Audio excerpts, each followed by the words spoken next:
નર્મદા પરના સરદાર સરોવર ડેમમાં પાણીની આવક ઘટી છે।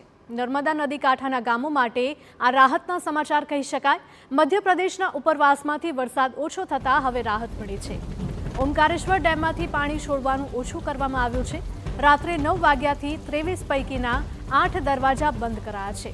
નર્મદા ડેમના 15 દરવાજા 3.10 મીટર ખોલવામાં આવ્યા છે। ગઈકાલ કરતાં નર્મદા નદીમાં પણ પાણીની જાવક ઘટાડવામાં આવી છે। કુલ મળીને નદીમાં 3,80,000 ક્યુસેક પાણી છોડાયું। સરદાર સરોવર ડેમ અત્યારે 91.59% ભરાયું છે। ડેમની સપાટી 136.32 મીટર, ઓવરફ્લોથી માત્ર 2.54 મીટર દૂર છે। આ વર્ષે નર્મદા ડેમ 100% ભરાવાની શક્યતાઓ છે।